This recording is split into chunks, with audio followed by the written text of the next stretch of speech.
This is the day the Lord has made. We will rejoice and be glad in it. I want to go a little farther with Jonah, teaching in the book of Jonah.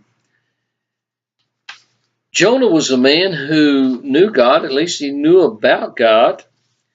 The Bible says that in chapter 1, verse 9, when Jonah was, the storm had come and Jonah was in danger of being thrown overboard.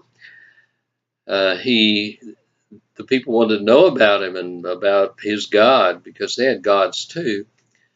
So Jonah gave this witness of how he felt about God and what God meant to him. He said to them, I'm a Hebrew. I fear the Lord, the God of heaven, who made sea and the dry land.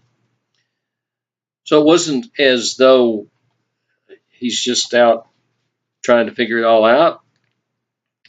He had some foundation, some knowledge. And in the second chapter, when he got in trouble in the belly of the great fish that God prepared, Jonah prayed to the Lord his God for the fish's belly.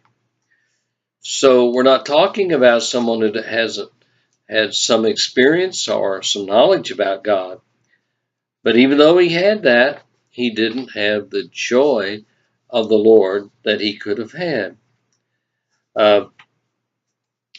So we mentioned the fact he had no joy of being called by God, and he had no joy of being in the presence of God, but he had no joy in seeing and receiving the mercy of God.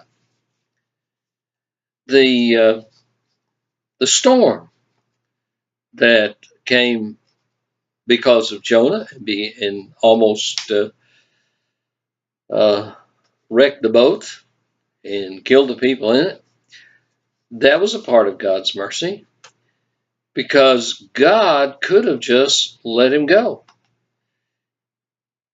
But God didn't. There's a song that I hear the Gaithers sing it, that sometimes it takes a mountain.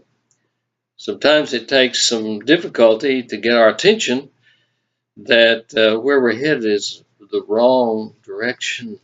We're going the wrong place. So the storm was a part of God's mercy. So we need to examine when things happen that are unpleasant.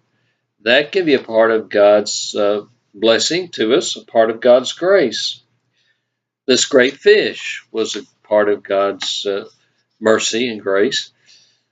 In the book of Jonah, we make it a little kid story, and we make it and dispute, argue about whale or a fish, or can a fish really do that, and all of that. So all I know is it says God made this fish. Specifically, God, the Lord, had prepared a great fish to swallow Jonah. Now, my feeling is that there never had been a fish like it, never will be another fish like it. Something special for the situation at the moment. But certainly with God's grace, because in the difficulty, it was then that Jonah said, I cried out to the Lord. So you may be going through something, and that may be where you are now. That's maybe what you need to do.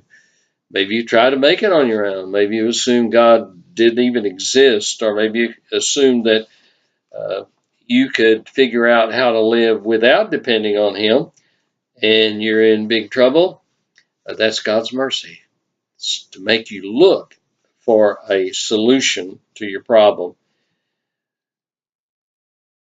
We know we have the joy of receiving God's mercy, God's grace, when we extend it to others. And that was a problem and that we see with Jonah. He was not willing to extend God's mercy and grace to other people.